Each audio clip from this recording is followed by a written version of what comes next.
The broadcast of the regular meeting of the Charter Commission Redistricting Advisory Member Selection Work Group will now begin. Good morning. Welcome to this virtual meeting of the Charter Commission's Redistricting Advisory Member Selection Work Group. This meeting includes the remote participation of members as authorized under Minnesota Statute Section 13D.021 due to the declared local health pandemic.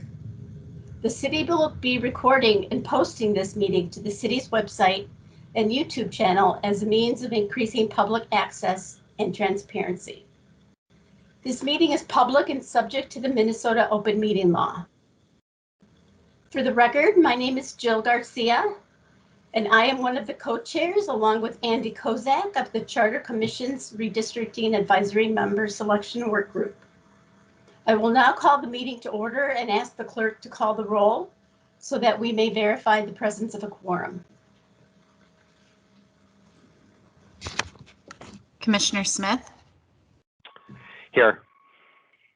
Commission Chair Clegg. Here. Co-Chair Kozak. Here. And Co-Chair Garcia. Here. There are 4 members present. Let the member reflect we have a quorum, and we will now proceed to our agenda, a copy of which was posted for public access at the city's Legislative Information Management System, which is available at lims.minneapolismn.gov. With the agenda before us for today's meeting, commissioners, may I please have a motion to adopt the agenda? So moved. Is there a Second. second? Is there any discussion before the clerk calls the roll? Hearing none, I'll ask the clerk to call the roll on the motion. Commissioner Smith. Aye. Commission Chair Clegg. Aye. Co-Chair Kozak. Aye. And Co-Chair Garcia. Aye. There are 4 ayes. The motion passes and the agenda is adopted. The next item on the agenda is the chair's report, for which we don't have one, given that this is the first meeting for today. And unless Commissioner Kozak, do you have anything to report? No, I'm just waiting to hear what everybody has to say. Great. Item 4.1 on the agenda is considering the tasks and responsibilities of the Advisory Selection Work Group. Can everybody see that? Do we need to post it, or is?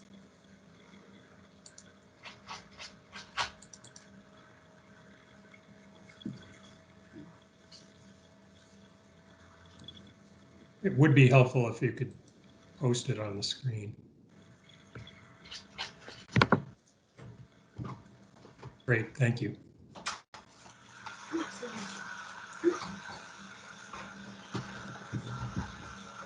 Great.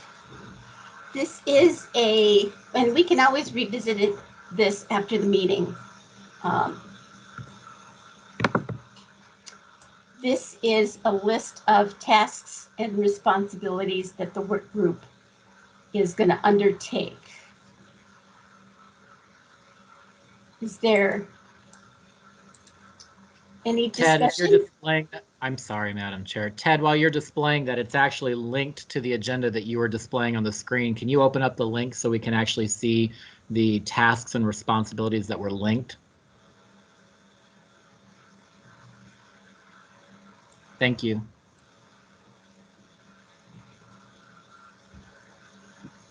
Is there any discussion? We can always, after today's meeting, we can always circle back and see if there's any update to this.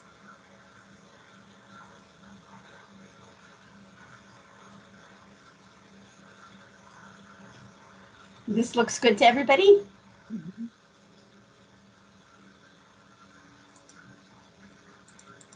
I'll take that as a yes. I have a question. Oh, Um, yes. How was this developed? Was this taken from the one we used 10 years ago, or is it a project of the co-chairs in the clerk's office? Just curious. I would say yes. It's taken from what we did last year. And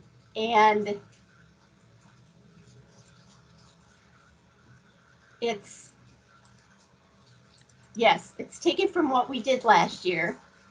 And it's not in a lot of detail due to the fact that things like assistance with translation is something that we're going to get support from the city, from city staff.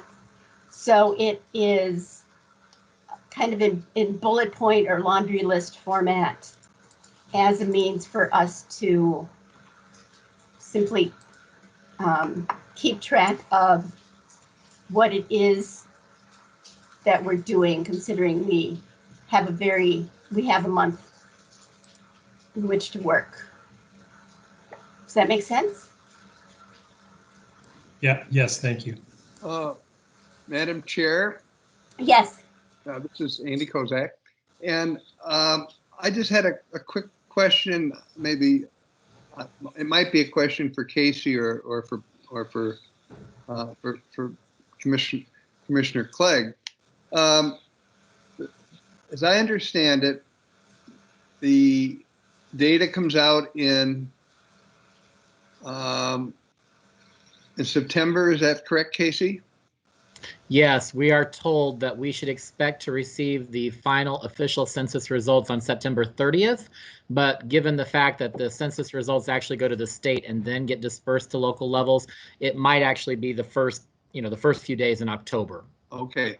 And will that be in sufficient detail to, if we wanted to begin the process? Commissioner, yes, it's my understanding that'll be the complete block level data that we receive from the federal census. It will be all the data that we need to begin the process of actual redistricting. So in the description in the agenda today, where it talks about time commitment for the members, the advisory group members, it kind of suggests that we won't start until the legislature's done, but actually we can start right away, right? Correct. We can always begin early. We just can't complete our work until after the legislature. Okay. And the legislature, frankly, given the results of the last election, this is going to end up in court. And I don't remember last time what the timeline was for that whole process. So, Commissioner, I'll just remind the group generally that under state law, the legislature has enacted in state law what I will call a expressed desire that they will complete redistricting by February 15th. That's the goal. If they don't complete their work on the reapportionment of congressional and state legislative districts by February 15th, then that moves over into the judicial process as it has for many years now. And that then puts us on the trajectory of being required to complete local redistricting by no later than, I believe it's March 29th. It's the end of March on our original timeline that we've talked about. So it would be my estimation that this group, the redistricting group itself, will be working on that calendar to complete redistricting by the end of March 2022. Okay. So our deadline is predicated on what the statute says the legislature is going to be done by, not when the court introduces a plan, or releases its own plan. Correct. As we did a decade ago, local redistricting must be completed irrespective of whether or not the state legislature has completed its work and whatever the status is in terms of the court.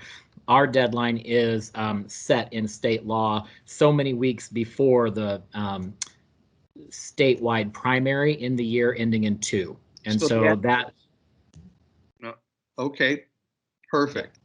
So the applicants should be told that we're probably going to start our work in October. And we can have hearings and everything during that whole period, correct? So the real Yes, work will start in October and extend into, theoretically, extend to March. correct. Okay, I think that's helpful. Thank you. Sure. Thank you. Thank you, Chair Kozak, for bringing that up.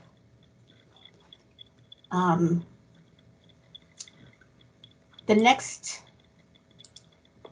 item on the agenda are to consider the elements that'll be included in the advisory group application and job description. And we also have a timeline for our work. Is there a way we can, let's see. Ted, the timeline is also in that file. Are you following along? This is the Yes. job description. Go back up one more level and pull up the timeline. Yeah, the timeline comes next. There you go. Thank you. Thank you. So this is what we have for the timeline for our work. Today's the 9th. We are going to develop a recruitment proposal, and which includes the application and job description for the advisory group members. And we will also be working with the neighborhood NCR, which is the neighborhood and community relations department, as well as race and equity area and community partners. And we're going to work in tandem with the city to identify and partner with getting the word out for this entire process, not just for the advisory group recruitment, but for education and information for the entire process. And then at the end of June, we'll have recruitment close. And during July, we'll be doing interviews with selected applicants with the target for having a slate of applicants to recommend to the full Charter Commission at the end of July. Are there any questions, comments on that?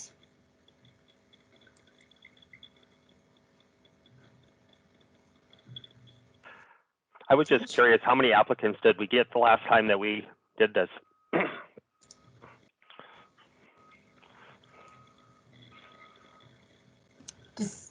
Madam Chair, it's Casey again. I don't recall, Commissioner Smith.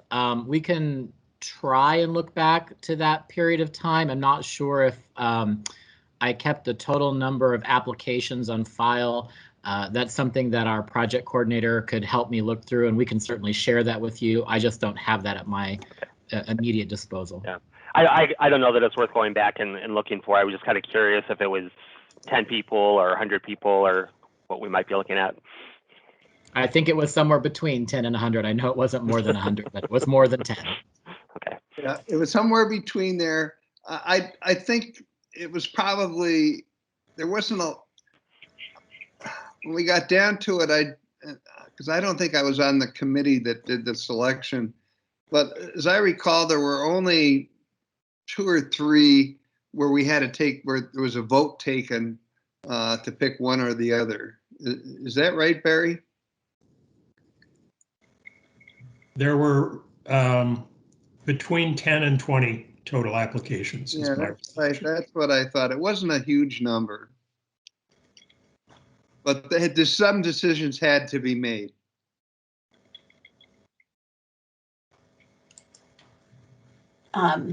Commissioner Sandberg? Whoops, I guess I should do cameras. Yes, I don't remember the exact number. I think it might have been somewhat more than 20, but that's really close. We did not interview them all, as I recall. We talked to them individually, but I don't think they all came through the formal interview process, and we should have audio tapes and other things from that process buried someplace. And there was a discussion at a charter commission meeting about one of the members that was being selected, and there were 2 names in contention, and we picked one. So, but anyway, I think, yeah, I don't think I have records, sorry. I anticipate there will be a lot more interest given just the profile the work of the Charter Commission is getting this year.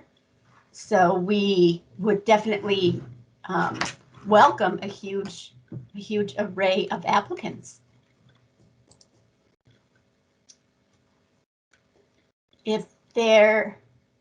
Could we go on to perhaps the job description, which I believe is the next item in the agenda packet? Thank you. This will accompany the application that goes out. And this is from the last time we did it. So it is simply what we're working off of. It will need to be refreshed and updated as language, especially around equity, has changed. We are also getting input from neighborhood and community relations and the race and equity group to do that. I'm sorry? Good. Say, I just got an email from Willie. I don't know if you got it, but they're postponing the Jacobson thing. I guess John's not doing it. Can we mute Andy, please? Oh, yeah. Thank you.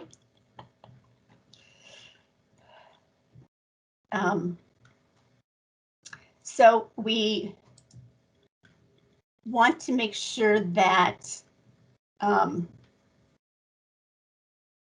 this is robust without, and going into enough detail without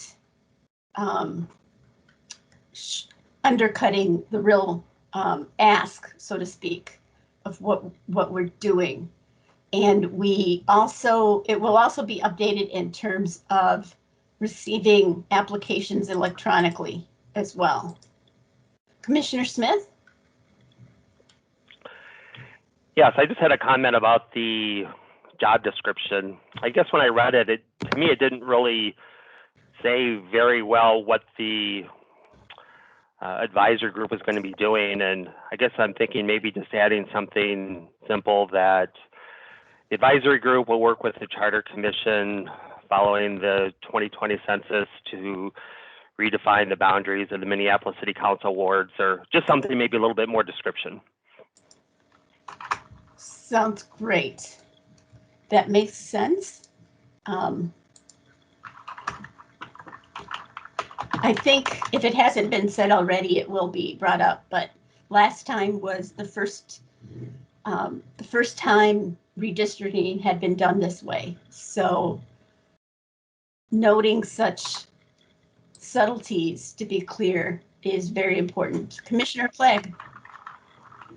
Yes, I think we could also take out the history of the 2010 charter amendment. At the time we put this together in 2011, that was recent history, and now it's ancient history. So I suspect we could just delete much of that. I would also suggest we be a little bit more specific in terms of time commitment, because we were sort of guessing in 2011 because we hadn't done this before. Now we know that there will be We know that there will be at least 4 public hearings. We know that there will be mapping meetings, which at the high point last time around, there were sometimes 2 a week. It would take several hours each. And all of these were generally in the evening or late afternoon. So I think we could be rather specific. That makes sense. We will also, that brings up the point that we will also be as specific as we can get by the time this gets posted publicly. But insofar as having the caveat about potentially having virtual meetings continue, we will add that to make people aware that that is a high likelihood. And then we will update. Yes. If there's someone who doesn't have the technology to participate virtually, is there a way through the city that they could participate? I guess I'd hate to exclude someone if they didn't have technology. Yes, we are talking to the redistricting project manager about the options we have as far as old, city, or not old, but city issued laptops, or perhaps iPads that had been used in the census, if they would still be available, things like that. We've started that ball rolling for discussion, since we'll have to take a look at inventory and what's allowable. But agreed, we definitely want to include everybody and help ensure equal participation. Ms. Bashoon? Thank you, Chair. I have just a couple comments. The first is that in the description of the advisory group, you should make sure that that language is more consistent with 2.2C, because that language was changed. For example, you cannot have worked for the city, but you could have worked as an election judge. That was changed in the charter. And also the language in this description, it says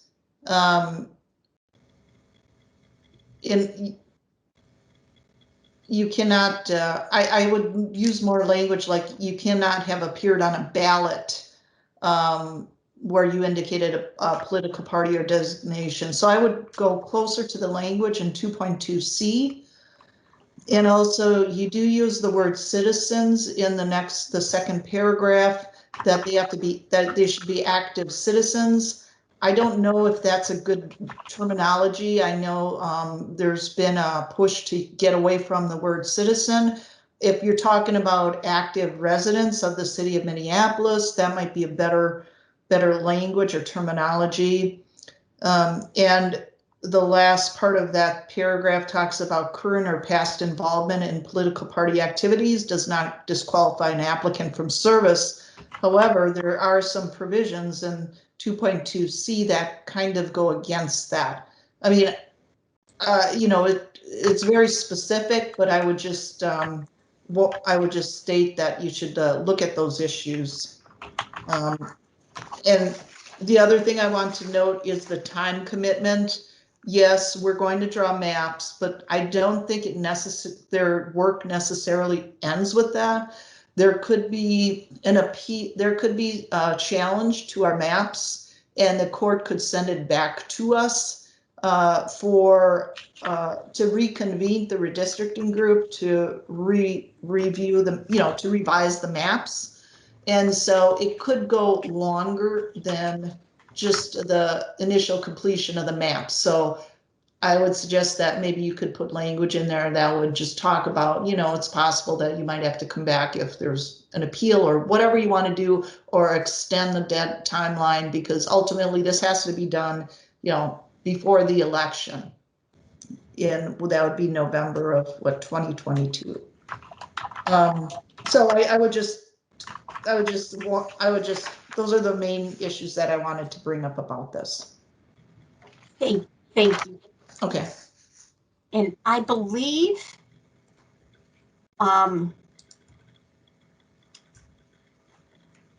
do people need to be a citizen or a voter? Madam Chair, Yes. there is a separate thing. This is Casey. Under the provision related to the advisory group, which is lettered A, it says that each member must be an eligible voter. The charter tends to use the word resident. We try to use the word resident, as Ms. Bashoon mentioned, in almost all cases. But in this specific case, when it comes to voting and elections, the word citizen also implies the legal right to be a voter, and that's specifically required for any member who's selected as a member of the advisory group, is that they be an eligible voter. So they don't have to be registered to vote, simply eligible. Right, it says they have to be an eligible voter in the city. Great, okay, yes. Yes, definitely agreed that when describing description at a higher level definitely speaks to representing the residents of the city of Minneapolis, but specific participation is an eligible voter in the city of Minneapolis. Thank you.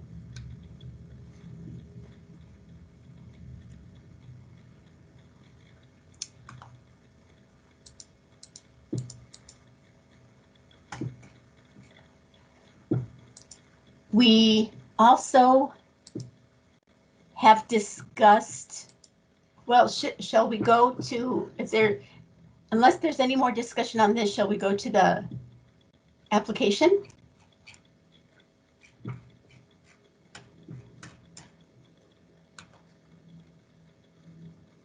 Thank you. While we're on the job description, Yes. I know we're going to have at least enough licenses to use the software. I think this is the plan, so that members of the work group will have a copy of the software and the ability to use it, or they'll at least receive training in it, whether they use it or not. I don't know if we want to mention that in the job description.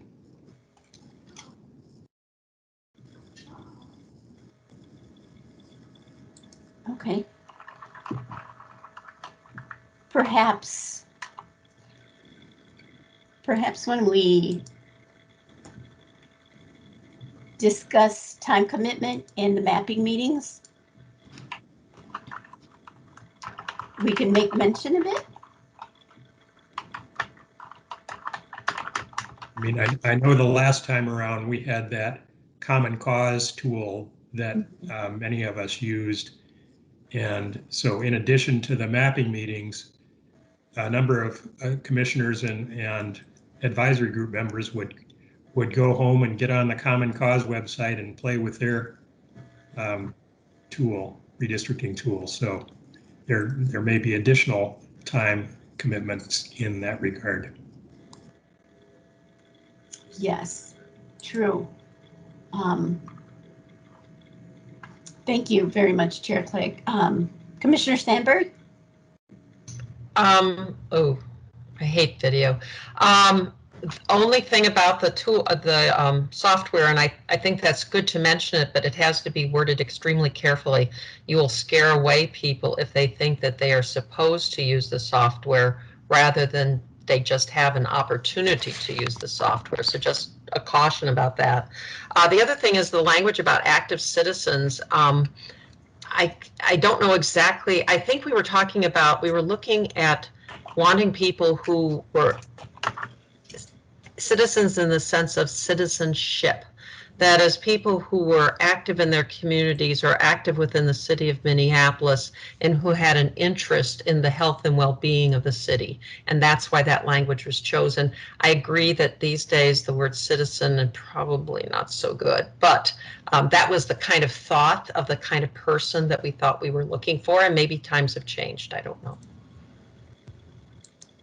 That is, Madam Chair, I'm just going to point out the charter actually doesn't use the word citizen. It says that the 9 advisory board members must be eligible voters in the city.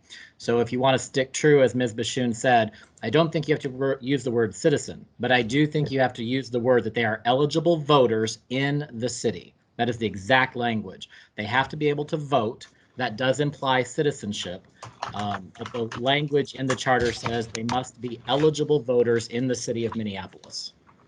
Oh, okay, and just to clarify, we weren't interested in whether in the citizen part. We were active. We were interested in people who were engaged in their community, and that's why that phrase was chosen. It sounds like it was a bad choice. The other thing I'll mention, I did find the PDF of the presentation to the Charter Commission in 2011 that we had 32 applications. We did not interview 32 people. So that's just as some background. thank you. Yes, and we, Commissioner Kozak and I had a meeting with the Rules Work Group co-chairs, Andrea Rubenstein and Matt Perry yesterday, or the day before. And among the work group principles we discussed is just the idea of encouraging work group members to speak up from their perspective, whether it be as a parent, as somebody working in the city, from their occupational background. We want a variety of occupational backgrounds as well. So having someone who is able to really speak from their, boots on the ground, so to speak, experience of being an active resident and eligible citizen makes sense. Ms. Bashoon? Thank you, Commissioner Garcia. I just wanted to go back to that language where it says our active citizens. Commissioner Sandberg was very articulate when she stated what that was meant to be or what that meant.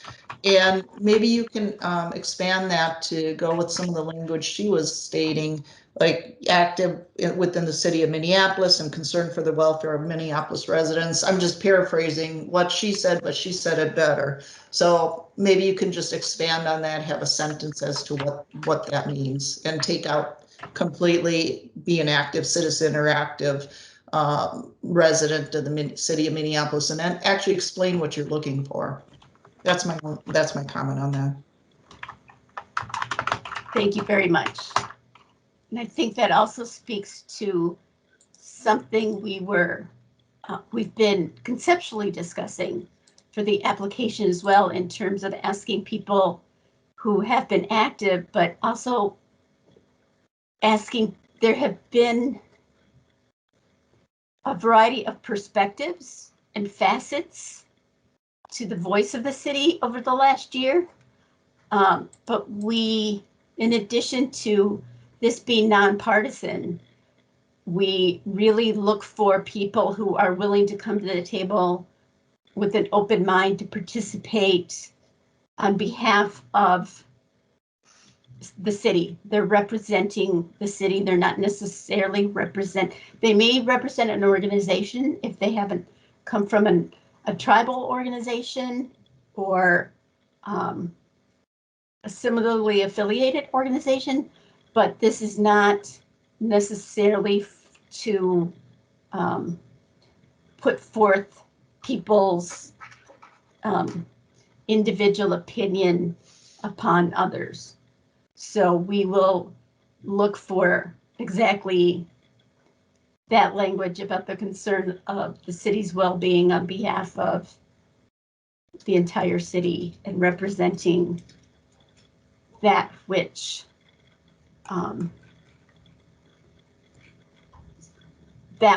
is a part of the application, because we also want to we talk a lot about community of interest in redistricting.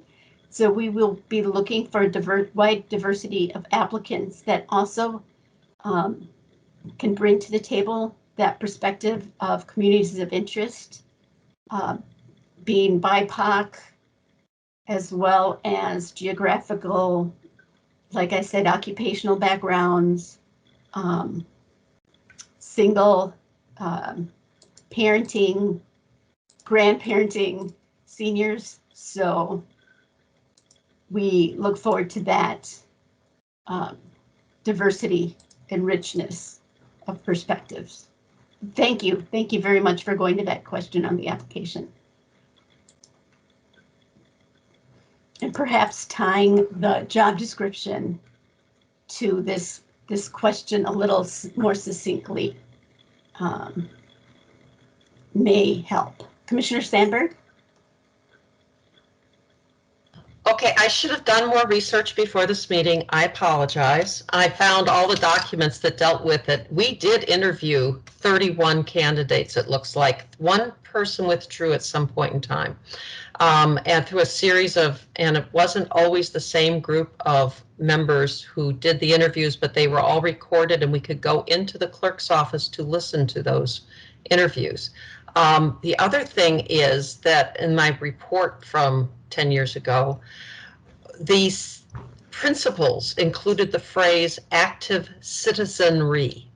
And that was in the original principles. And so that's where that active citizen thing came from. I don't know, and perhaps Commissioner Perry has some information on this. I don't know the status of the principles other than they're still working on them. I believe I heard that from Commissioner Rubenstein. So I don't know if they'll still have that language there anyway. So again, background, sorry for not doing this ahead of time. Thank you. Yes, we, Commissioner Kozak and I did meet with Commissioner Rubenstein and Perry yesterday and did kind of refresh that language again to talk about inclusion as well as bringing forth advisory group members' perspectives from wherever that may be, who are from the city. So yes, we did take a look at that and refresh that. Commissioner Perry? Yes, Commissioner Sandberg. Chair Garcia is correct. We did review that, but I think the spirit of which you're talking about of being active remains in the principles.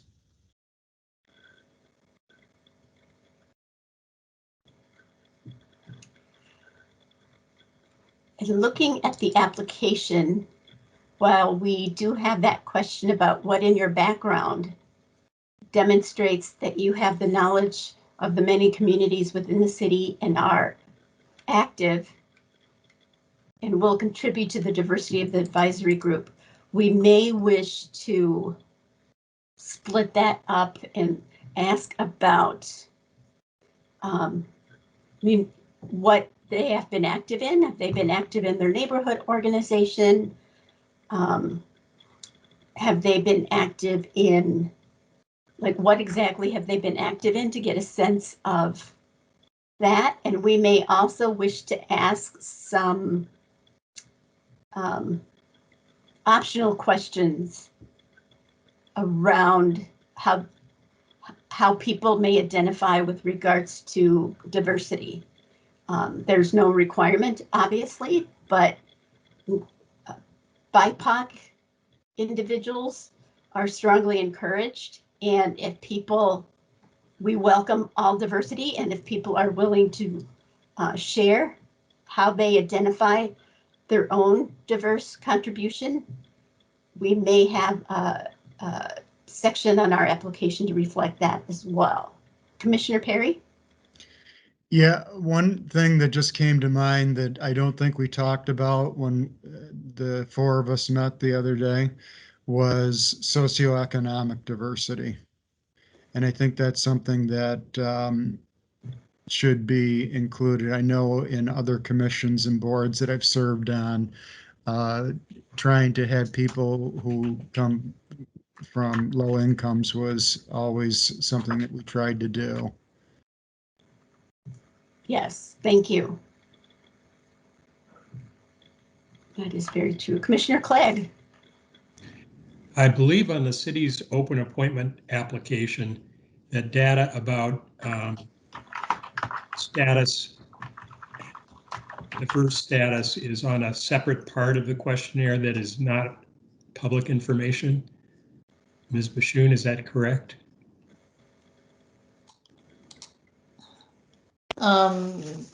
Chair Clegg, I haven't looked at that for a while.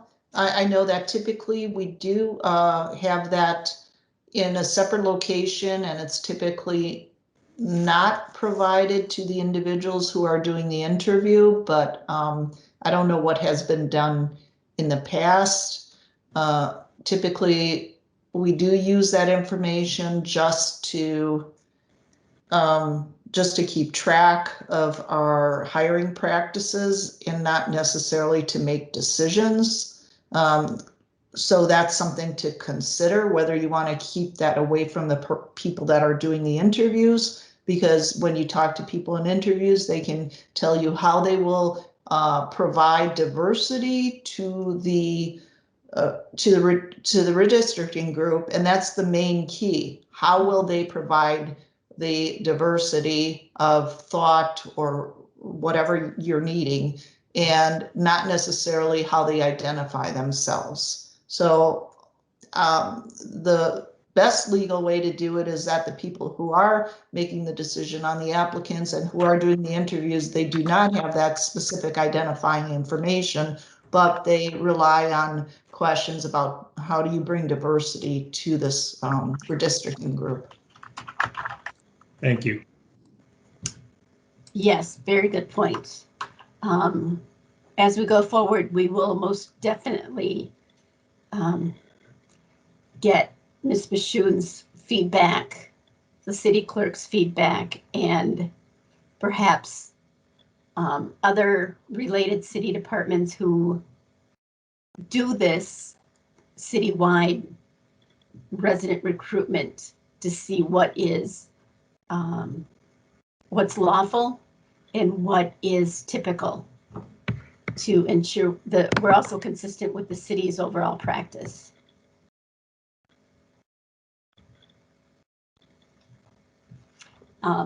With regard to what Commissioner Sandberg said about recording the interviews, I imagine if we have to do virtual interviews this round, those may be recorded as well.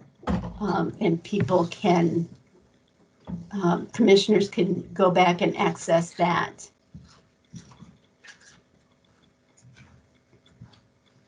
And that, excuse me, I anticipate if we do get a big application pool, we will schedule several days of interviews, which shall be a challenge, but I'm sure it will be very fulfilling to hear the diverse perspectives of those who have a commitment to our city and wish to participate. Shall we go back to the application and look a little bit at the first part? Thank you very much.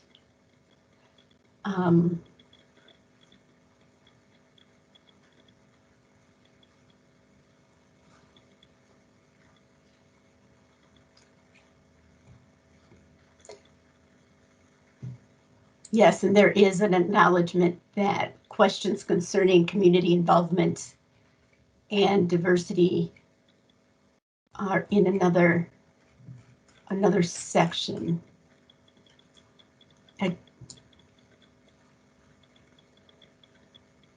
I don't believe we have references. We asked for references. Is there any input or opinion on asking for references on this application?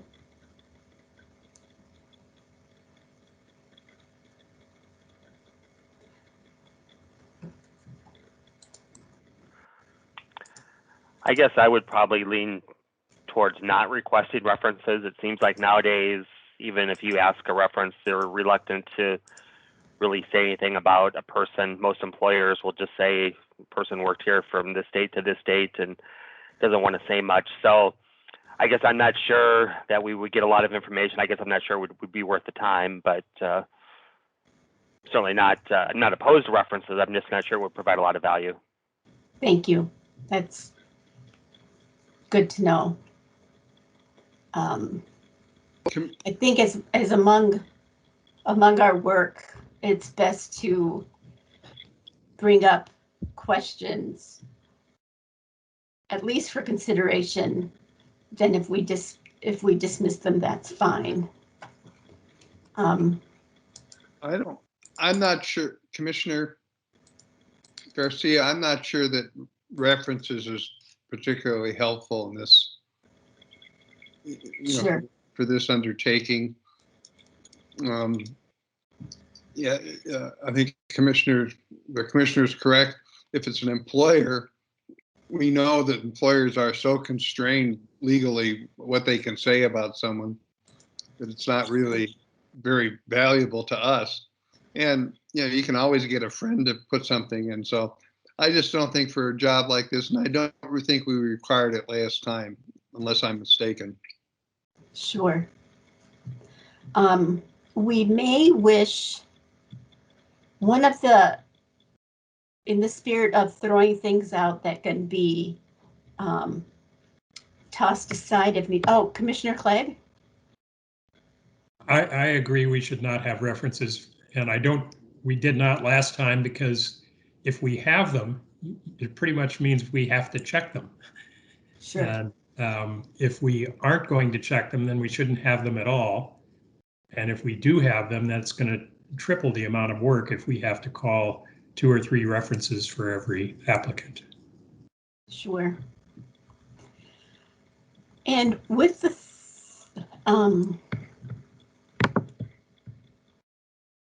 Commissioner Hawkins.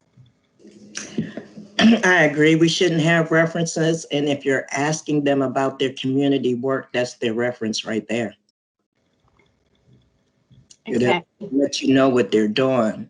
I agree with Commissioner Smith. A lot of people are not going to give you that information. Thank you. One thing we may want to consider is, do we want to interview everybody who applies?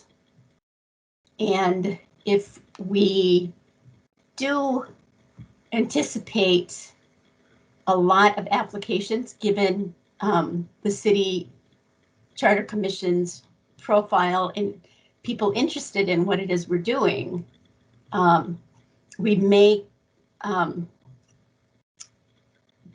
is that something that we wish to do? Commissioner Sandberg? And I found another document.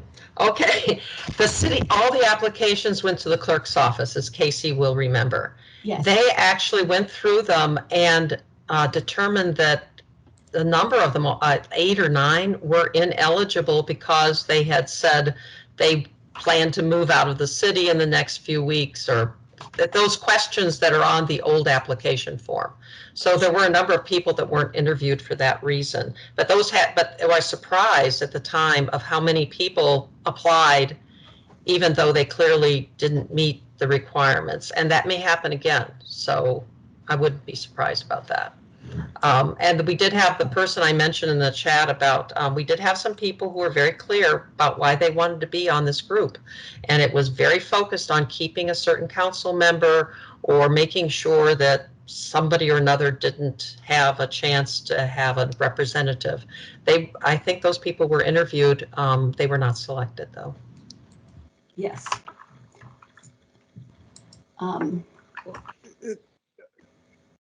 Commissioner? Yes.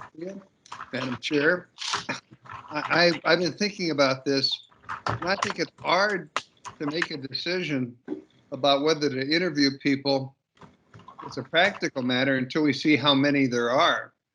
On the other hand, it's difficult if there are a whole bunch of them and we think, God, it's just too formidable a task to interview everybody. Then what criteria do you use other than what Commissioner Sandberg mentioned? They're leaving town. What criteria do we use to determine Exactly. who we interview, whom we interview? And so I think that's something can we wait on that discussion until we see how many, or do we want to be able to tell people before they apply, make your application and then you'll be interviewed, or the commissioners will decide whom to interview. So I think that's a fair question we have to deal with. My 2 cents, then I'll have Commissioner Clegg weigh in. My 2 cents would be to be able to provide on the job description how we will determine eligibility and such. And I think having the city clerk's office do that initial first blush around the yes or no questions, and then having a set of criteria that we're able to share and say selection will be based on, and be transparent with that at the onset, just so there's no perception that we're waiting to see who applies before we decide how we're going to choose people, but rather have as objective criteria, even if it's perhaps a couple of narrative sentences about how we will determine who is selected. Chair Clegg? I would agree with Commissioner Kozak's comments. I don't think we should commit absolutely to interviewing everyone. I mean, while the clerk's office can weed out the people who are moving out, et cetera, we might still have 50 or more applications. And we might take a first pass through those and decide to interview fewer than all. And I think our interview obligation should be, we may interview candidates, but we may interview fewer than all candidates.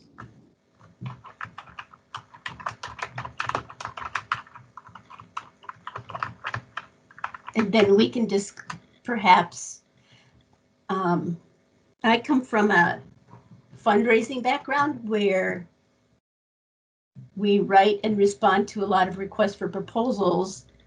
And in doing so, it's clear at the outset what our proposals will be based on with regard to selection. So if we could indicate we may have interviews based on the array of city involvement and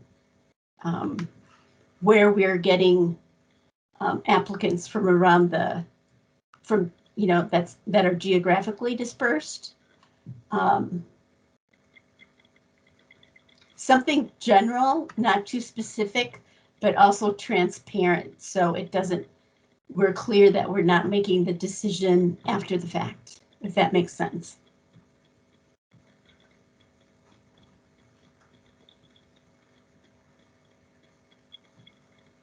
I think that makes good sense. And my guess is, Jan or Commissioner Sandberg said that we had 30 some applicants last time. My guess is, for better or worse, the Charter Commission is now a much more visible presence than it was 10 years ago. And my guess is people are going to, for one reason or another, people are going to take more interest in what we're doing And I bet we're going to get more applications than we had last time. Yes.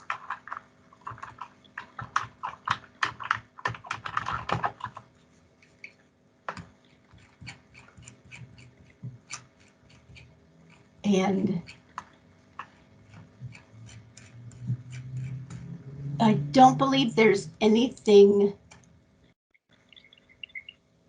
further on our agenda.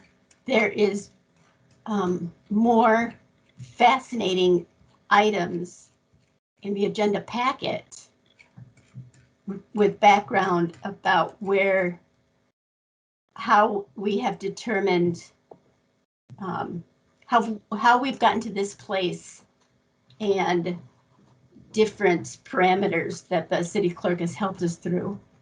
Do we have any more comments? Or is there any more discussion? Should we? I just had another comment, I guess, in looking at, I have to find it here.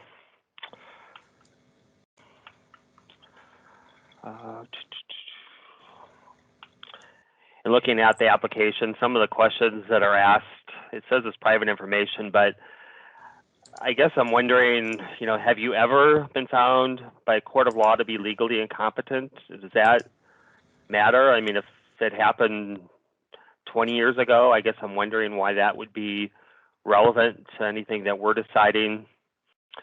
Talks about being under a guardianship. I guess I'm wondering, or being 18 years old, could we just ask if a person is an eligible voter? It seems like that was the term we were using before, although maybe they don't know. But I guess in particular, the legally incompetent one, I'm not sure why that would matter. Yes. Well, I think some people think would question whether some of us are legally competent. So, I kind of agree. That's kind of a strange question unless there's some city ordinance that requires it be asked in the open appointment process. Ms. Bashoon, would you like to weigh in? Yes, Chair Garcia. A lot of these questions relate to whether or not you're an eligible voter. I can look at a draft, whatever draft you put together, and I can let you know if any of this language needs to be changed. You cannot vote if you are legally incompetent. I don't know if the language, have you ever been found by a court of law to be legally incompetent, would stop you from being an eligible voter if you are now legally competent. So what I can do is I can look at this language and ensure that it covers all the requirements to be an eligible voter. So I can do that for you guys once, we have, I could look at this language or another draft and make sure that it complies with the law. Thank you very much. And yes, we will definitely take you up on that when we have another draft. And Commissioner Garcia, I have one more suggestion or question. When we're going to select, I think the questions about criteria have been right on point, and we have to decide to tell people in the application, here's how we're going to decide who gets on. Mm-hmm. And I think that shouldn't be that difficult to do. And I can think of several, we can actually talk about, we're going to look for diversity. We're certainly going to look for geography, where you live. So are we going to have another meeting? Maybe we can discuss that and hammer out exactly how we're going to put that? Yes, I'm sure. In playing with words, I also kind of said based on the number of applications, the depth and breadth of community involvement. Yeah. We can talk about what think about what it is we will look for in applications and simply reflect that. Yep. Yeah, I think we can put that together relatively easily. Yes. I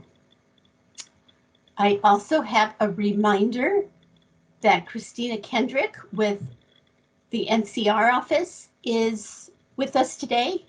I don't know how long you've been with us, but we have kind of discussed as it relates to some of your questions, Ms. Kendrick, we talked about refreshing some of the language in the job description.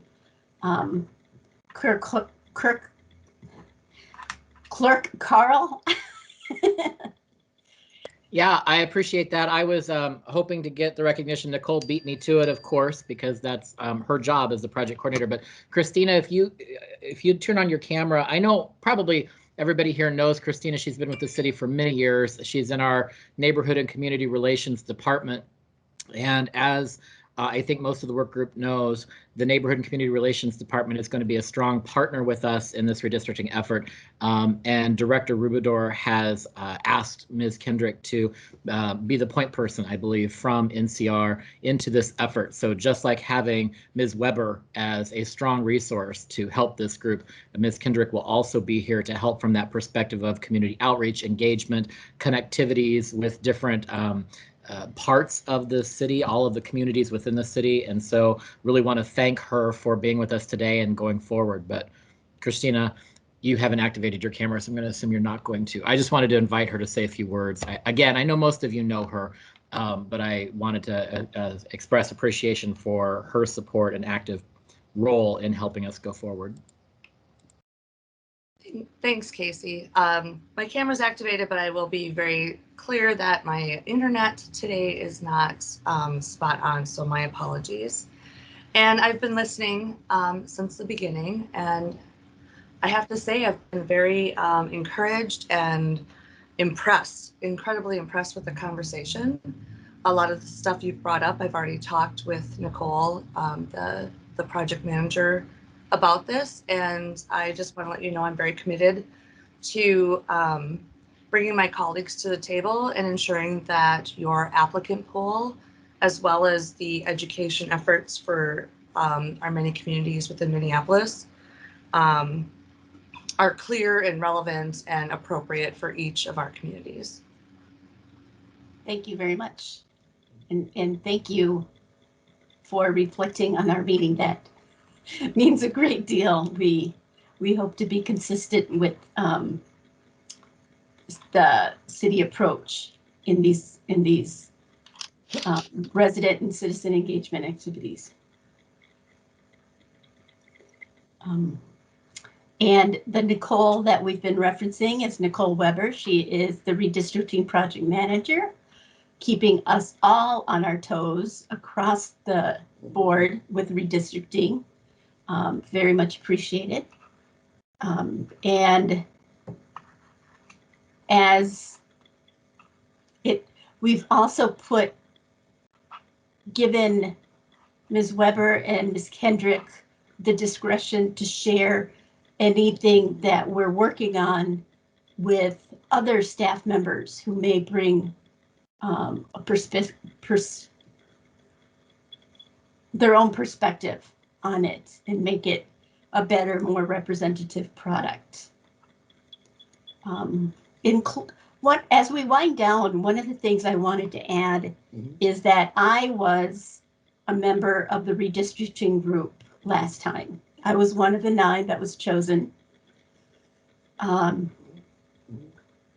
had such a ball with it and everybody that I applied to the Charter Commission when there was a vacancy.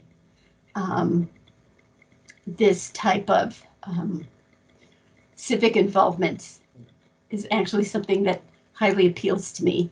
So I just wanted to bring, as a former redistricting advisory group member, I just wanted to bring that forward.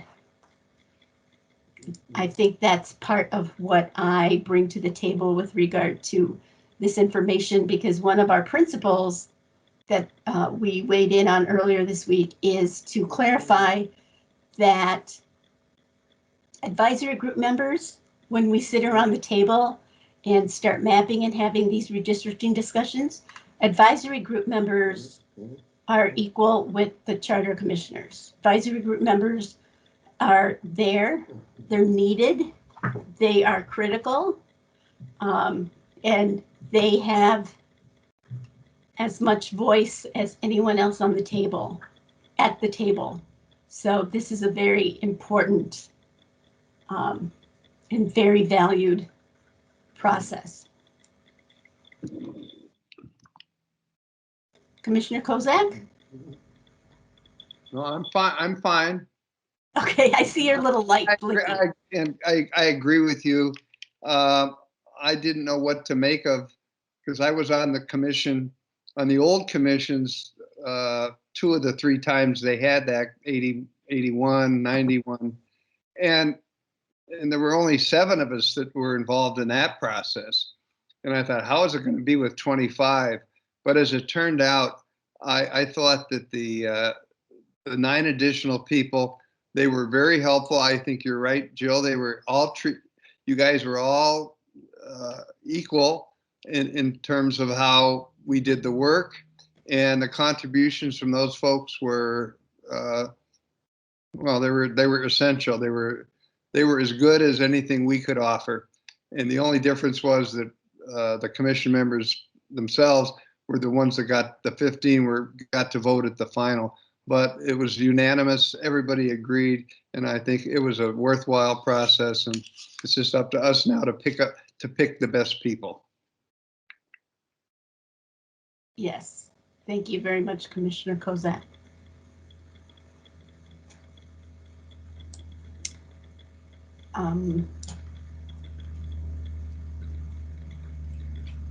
Do we have this wraps up the, oh, Ms. Bashoon.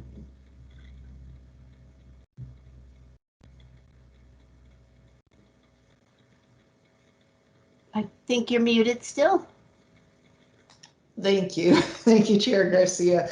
I know that Desiree Cole, I believe she's in the, I think it's called the Division of Race and Equity. She's in the city coordinator's office. I know there have been discussions in the past about potentially allowing people to send in videos of them talking about, say, questions like diversity and what they've done in the community. So I just haven't, unless I've missed it, I haven't heard that here, and I don't know if this working group is in discussions with anybody in, say, race and equity or those types of divisions of the city. I just wanted to throw that out. Thank you very much for saying that. Ms. Webber? Yes, I know there had been some discussion about security concerns for keeping those videos and making them available with the city and how we could safely do that. And I know, and correct me if I'm wrong, Christina, but I think that Christina had mentioned at one point that there was a similar project in the works that NCR was looking into with using video submissions for a different project. And so I know that we have kind of been discussing that and looking into seeing whether or not that would be a possibility or feasible for us. So Christina, am I correct? I don't know if there has been any further discussion on that. There hasn't, because we are looking at the same issues and challenges with having video.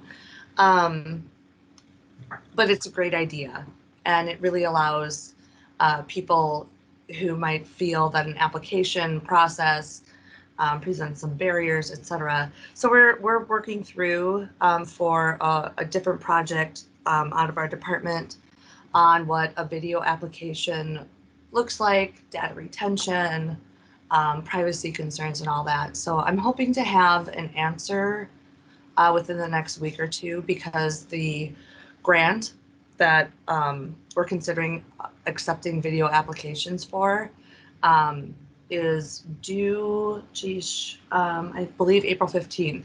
So we have to have an answer pretty soon, and I will definitely share our process with Nicole. Thank you. Commissioner Perry?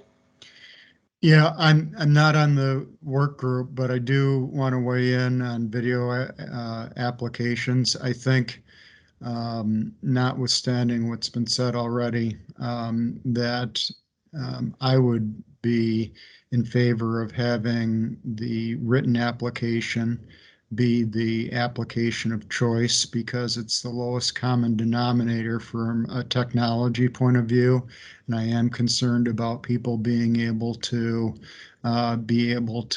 participate without feeling that they had to sort of rise to the occasion to meet a standard of having a video application to feel like they were competing on an equal footing with those people who were doing written applications. So that's just my 2 cents on that. Thanks. Thank you. Ms. Kendrick? I just wanted to clarify, and that's a very good point, that this would be either or. It wouldn't be just video or just written. It would be in lieu of a written application if you felt that a written application was a barrier for you, especially with language.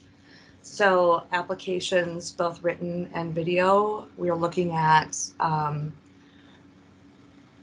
allowance in particular languages.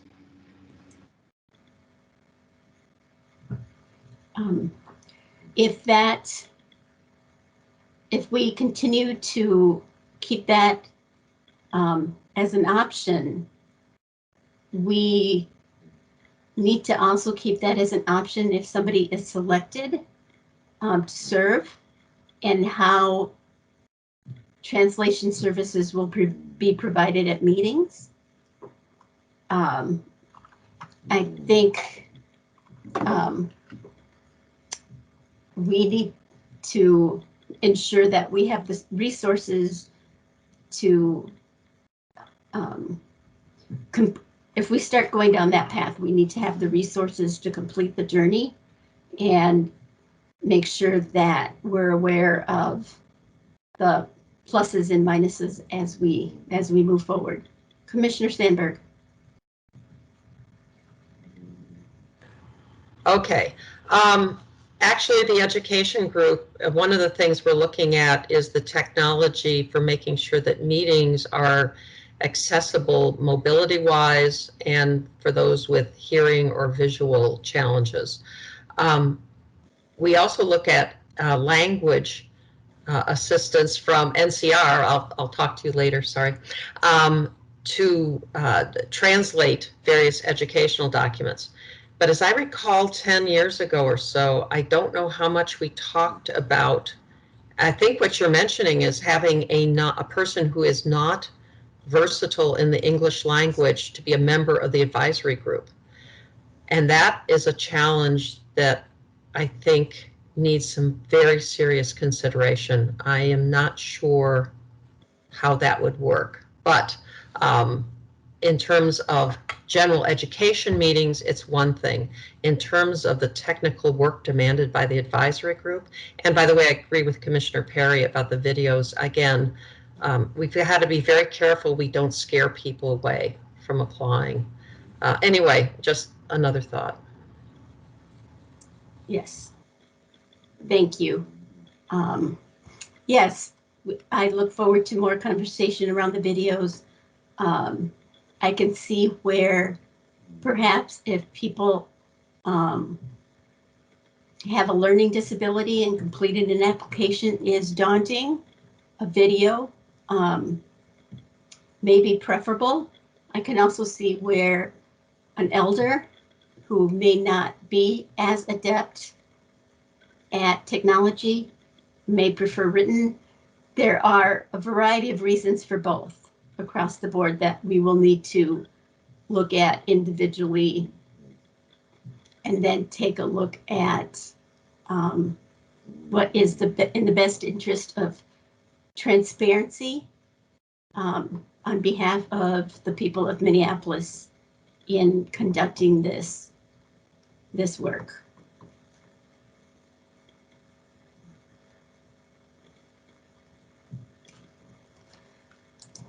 Do we have any other comments, questions? Is there anything I missed that we should be covering? Ms. Webber, am I on point? Did I miss anything? Yes, no, thank you. You did not miss anything. Okay. We're getting trained in very well. And as I mentioned, additional materials in the agenda packet is information that we gathered and the city clerk's office gathered, compiled, and put together to inform both how we were going to go forward in this process with regard to statute and with regard to the city charter, as well as how we would go forward practically as well. So if there are no other comments or no other discussion, then I believe we've concluded all business to come before the Charter Commission's Redistricting Advisory Members Selection Work Group. And we can also revisit whether or not we want longer names for these groups. They're very long.